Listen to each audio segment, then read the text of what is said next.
बुद्ध की कहानियां जीवन से जुड़ी हुई कहानी हैं और आज भी हमारा मार्गदर्शन करती हैं। यही कारण है कि हिंदी में बुद्ध की कहानियां बेहद लोकप्रिय हैं। इसी मकसद से हम आपके लिए एक बुद्ध की एक लोकप्रिय कहानी लेकर आए हैं, जिसका शीर्षक है जब किस्मत खराब हो। यह हम सबके जीवन से जुड़ी हुई कहानी है। हमें उम्मीद है कि गौतम बुद्ध की यह कहानी आपको पसंद आएगी। एक बार की बात है, महात्मा बुद्ध के शिष्य आनंद कहीं जा रहे थे। रास्ते में उन्होंने देखा कि एक अधेड़ व्यक्ति एक चट्टान पर बैठा रो रहा है। वे उसके पास गए और बोले, क्या बात है वत्स, तुम कौन हो और क्यों रो रहे हो?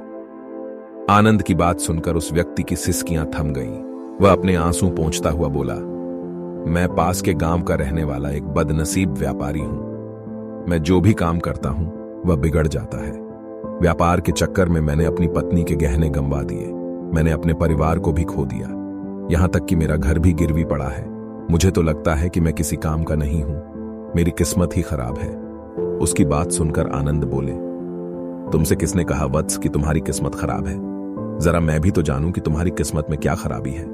वह व्यक्ति बोला, पहले मैं खेती करता था, पर हर साल उसमें घाटा होता था।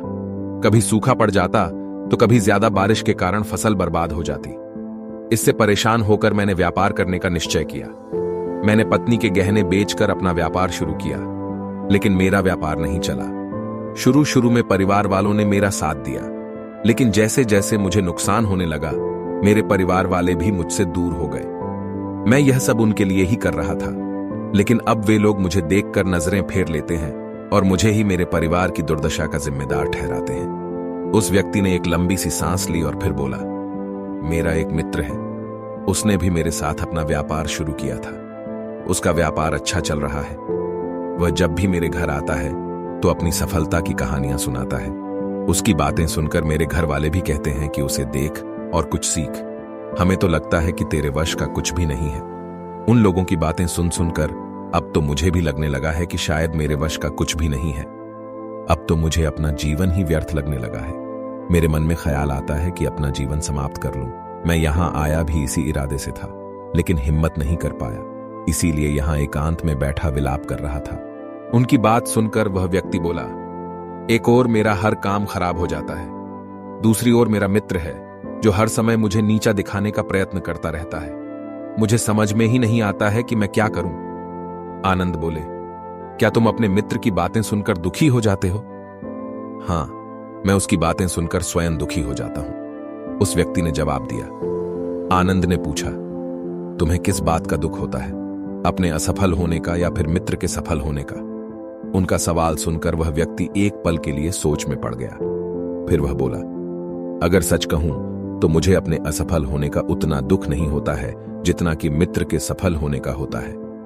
अर्थात यदि तुम्हारा मित्र असफल हो जाए तो तुम्हें खुशी होगी? आनंद ने प्रश्न किया। वह व्यक्ति बोला, हां, मुझे बहुत खुशी होगी।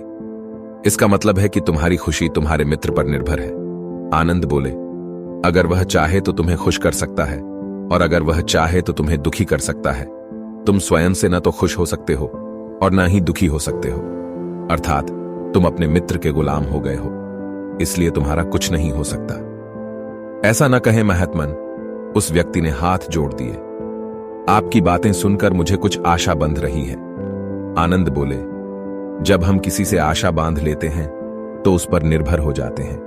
ऐसे में हमारी खुशी और दुख भी उस पर निर्भर करने लगता है। इससे बेहतर है कि तुम अपने आप से आशा बांधो। जब तुम ऐसा करोगे, साथ ही पूरे जतन से काम करोगे, तो तुम्हें सफलता अवश्य प्राप्त होगी। तुम्हें लगता है कि तुम्हारा मित्र तुम्हें दुखी करने आता है, पर अगर विचार करो तो वह बातें तो सच्ची ही कहता है। वह अपने संघर्ष और अनुभव की बातें बताता है। तुम उन बातों से बहुत कुछ सीख सकते हो। तुम्हें इसके लिए उसका धन्यवाद करना चाहिए कि तुम्हें घर बैठे कुछ अनुभव मिल रहे हैं। तुम उन अनुभवों का लाभ उठाओ, नई शुरुआत करो, कर्म करते जाओ, हार मत मानो। एक दिन तुम्हें सफलता अवश्य मिलेगी। आज तुम जिसे अपना बुरा वक्त या बुरी किस्मत कह रहे हो, एक दिन यह बदल जाएगी। इसी के साथ तुम्हारे विचार भी बदल जाएंगे। और देखना, जब तुम्हारा अच्छा वक्त शुरू होगा, तब तुम्हारा मित्र भी तुम्हें अपनी सफलताओं की कहानियां नहीं सुनाएगा। तब वह अपनी असफलताओं की बातें बताएगा, ताकि तुम उसकी बातें सुनकर भ्रमित हो जाओ, तुम्हारा आत्मविश्वास हिल जाए और तुम गलत निर्णय ले सको। लेकिन उस समय भी तुम्हें अपनी बुद्धि का प्रयोग करना होगा। तुम्हारा मित्र जैसे आज तुम्हें दुखी करने आता है, उसी तरह उस समय भी वह तुम्हें दुखी करने आएगा, क्योंकि जिस तरह उसे दुखी देखकर तुम्हें मजा आता है, उसी तरह उसे भी तुम्हें दुखी देखने में उतना ही मजा आता है। वह व्यक्ति बोला, आपने सही कहा, लेकिन मेरा सबसे बड़ा दुख यह है कि मेरे परिवार के लोग भी इसमें शामिल हैं। वास्तव में मैं तो अपने परिवार के लिए अच्छा करना चाहता था, लेकिन वे लोग भी मेरी बात नहीं समझते हैं। वे भी मुझे गलत कहते हैं और अब तो वे मेरे साथ भी नहीं हैं। आनंद बोले, मैं सब समझ गया, तुम सांत्वना चाहते हो। वास्तव में इस दुनिया में सभी लोग सांत्वना ही चाहते हैं। हम चाहते हैं कि हम जब भी कुछ करें तो लोग हमारी प्रशंसा करें, लेकिन आमतौर से ऐसा नहीं होता है, इसलिए हम दुखी हो जाते हैं। हमें लगता है कि हमारे मित्र, परिवार वाले सब मतलबी हैं, लेकिन तुम अगर किसी को अपना परिवार मानते हो और उसके लिए कुछ करना भी चाहते हो, तो तुम्हें ऐसा क्यों लगता है कि तुम दूसरों के लिए कुछ कर रहे हो? वास्तव में तुम अपनी खुशी के लिए कर रहे हो। इसलिए परिवार के लिए कुछ करना वास्तव में अपने लिए ही करना होता है। लेकिन अगर ऐसा करते समय तुम्हें लगता है कि तुम दूसरों के लिए कर रहे हो, तो तुम दुखी रहोगे, और अगर तुम्हें लगता है कि तुम अपने लिए कर रहे हो, तो तुम खुश रहोगे, क्योंकि जब तुम अपने लिए कुछ अच्छा करते हो या करना चाहते हो, तब तुम्हें सांत्वना की जरूरत नहीं पड़ती है। आनंद की बातें सुनकर उस व्यक्ति के चेहरे के भाव बदल गए। वह बोला, आप सही कह रहे हैं, मैं समझ गया हूं। अब तक मेरी किस्मत खराब इसलिए थी क्योंकि वह दूसरों के हाथ में थी। अब मैं अपनी किस्मत को अपने हाथ में रखूंगा।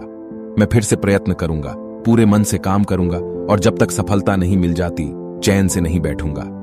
उस व्यक्ति की बात सुनकर आनंद मुस्कुराए और उसे एक छोटी सी डिबिया देते हुए बोले, इस डिबिया को हमेशा अपने पास रखना। इसमें एक ऐसा राज है जो तुम्हें बड़े से बड़े दुख से भी बाहर निकाल लेगा, लेकिन इसे तभी खोलना जब तुम्हारे जीवन में कोई रास्ता न सुझाई दे और तुम्हें लगे कि सब व्यर्थ है, ये दुनिया व्यर्थ है और यहां रहना भी व्यर्थ है। उस व्यक्ति ने आनंद को धन्यवाद दिया और डिबिया को लेकर चला गया। उसने नए उत्साह के साथ फिर से अपना व्यापार आरंभ किया। उसका व्यापार चल निकला। अपनी मेहनत और लगन के बल पर वह एक बड़ा व्यापारी बन गया। परिवार वाले भी उसके साथ आ गए और उसका जीवन हंसी खुशी बीतने लगा।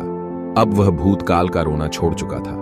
वह भविष्यकाल की भी चिंता नहीं करता था, बस अपने वर्तमान को संवारने में लगा रहता था। और जो कुछ भी वह करता था, वह अपने लिए करता था, अपनों के लिए करता था। इसलिए वह प्रसन्न था। उसके जीवन में अब कोई दुख नहीं था। लेकिन वक्त हमेशा एक जैसा नहीं रहता है, वह बदलता रहता है। उसके जीवन में भी बदलाव आया। एक दिन उसके राज्य पर पड़ोसी राजा ने चढ़ाई कर दी। उसने इस राज्य पर अपना कब्जा कर लिया। उसके सैनिकों ने चारों ओर लूटमार मचा दी। उन्होंने व्यापारी का सारा धन लूट लिया। उसके घर में आग लगा दी। जान बचाने के लिए उसे अपने परिवार के साथ वहां से भागना पड़ा। वह व्यक्ति अपने परिवार के साथ कई दिनों तक इधर उधर भटकता रहा। वह दाने दाने को मोहताज हो गया। उसका बच्चा बीमार हो गया। इलाज के अभाव में वह तड़पने लगा। यह देखकर उसका हृदय चीत्कार कर उठा। वह कैसे अपने बच्चे का इलाज कराए? उसके पास तो खाने के लिए भी पैसे नहीं थे। ऐसे में उसे एक बार फिर निराशा ने घेर लिया।